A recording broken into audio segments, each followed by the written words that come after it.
Hello everyone, तुम लोग बात करने वाले जेई मेंस जो आपका कैटेगरी ओबीसी और ईडब्ल्यूएस कैटेगरी को लेकर जो दिक्कत हो रहा है। ठीक है, जो आपको जो कैटेगरी मतलब जब जनरल है फिर जनरल का किसी प्रकार का दिक्कत नहीं, या फिर यहाँ पे जो अगर ओबीसी या फिर ईडब्ल्यूएस अगर चूज करते हैं आप कैटेगरी में, तब वहाँ पे आपको जो एप्लीकेशन नंबर वगैरह आईडी वगैरह मांगता है। ठीक है, आपका सर्टिफिकेट आईडी वगैरह। ठीक है, तो आपको जो जेई मेंस में पहले इस तरह किसी तरह नहीं होता था। ठीक है, पहले आपको जो जब आप फॉर्म भरते थे तब आपको जो वहाँ आप जब कॉलेज में आपको जब मांगता था, तब कॉलेज में आपको जो आपका जो पूरा आपको कैटेगरी सर्टिफिकेट मांगा जाता है। ठीक है, या फिर आपको जो डिक्लेरेशन फॉर्म आपको इस टाइम जो भरने बोला जाता था।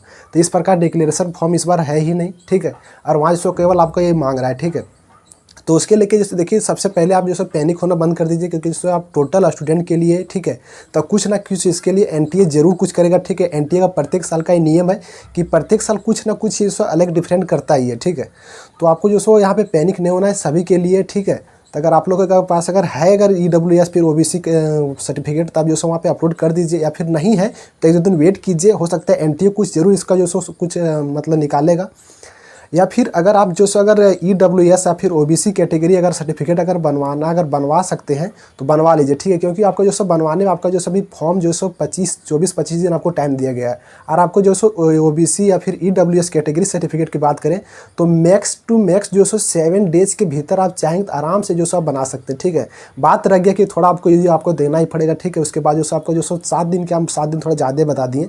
अब अगर ये अगर आप देते हैं तो आपको जो 7 दिन मतलब मान के चलिए 4 से 5 दिन में आपको जो ओबीसी या फिर ईडब्ल्यूएस कैटेगरी सर्टिफिकेट आप आराम से बनवा सकते हैं। ठीक है, और अभी थोड़ा वेट कर लीजिए, हो सकता है एनटीए जो कुछ ना कुछ इसका जो जरूर सोल्यूशन निकालेगा, क्योंकि सही फर्स्ट बार किया है। ठीक है, पहले क्या होता था कि आपका जो डिक्लेरेशन फॉर्म वगैरह रहता था उसमें टोटल आप वो भर दीजिए, उसमें आपको जो केवल जब कॉलेज जाते हैं तो कॉलेज टाइम जो आपका जो ओबीसी और ईडब्ल्यूएस का सर्टिफिकेट मांगा जाता है। ठीक है, अगर आप कॉलेज अगर जाते हैं तो 1 अप्रैल 2025 का बाद आपको मांगता है। ठीक है, यानी कि अभी अगर जो बनाइएगा, अगर आप चाहिएगा कॉलेज में अगर यही चलेगा तो ये नहीं चलेगा, आपको फिर जो पुनः बनाना पड़ेगा आपको 1 अप्रैल 2025 के बाद। ठीक है, तो ये जो पता नहीं, देखिए एनटी हो सकता है कुछ इसका सॉल्व करे, या फिर अगर ना अगर करे तो आप जो अगर आपके पास अगर टाइम अभी है ही, ठीक है, अभी तुरंत अभी फॉर्म आपको नहीं भरना है तो आप थोड़ा बनवा ही लीजिए। ठीक है, वही अगर बेटर रहेगा आपके लिए, और जिसके पास है वो आराम से भर सकते हैं, और जनरल की जो किसी प्रकार को है ही नहीं। ठीक है, तो यही था। तो आप लोग जो पैनिक नहीं होना है। ठीक है, और इस चैनल को सब्सक्राइब जरूर कर लीजिए अगर नए होंगे तो, क्योंकि जो चैनल जो जब तक आपका जो काउंसलिंग जब तक नहीं होगा, कॉलेज जब तक आप नहीं जाइएगा तब तक ये कॉलेज चैनल आपको हेल्प करेगा। तो कॉलेज चैनल को जरूर सब्सक्राइब कर लीजिएगा, और अपना एक प्यारा सा कमेंट जरूर लिखिए, जो भी आपका डाउट होगा कमेंट में जरूर पूछिएगा, वहाँ बताने की कोशिश करेंगे। मिलते हैं अगले वीडियो में। Thanks for watching, bye.